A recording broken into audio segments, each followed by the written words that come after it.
Hey folks, welcome back to my channel. Today we are repotting this olive tree, and to start off with, we are just going to loosen up the soil and the roots by simply spraying it down.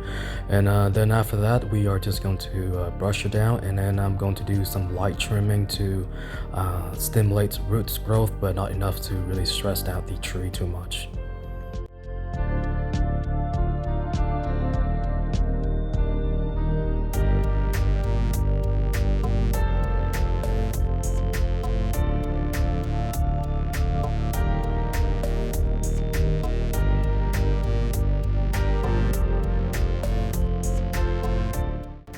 So I like the look of this pot, but it is a low quality pot, and so we are going to have to add some additional drainage holes, including in the legs themselves, because they are actually hollow instead of being solid legs.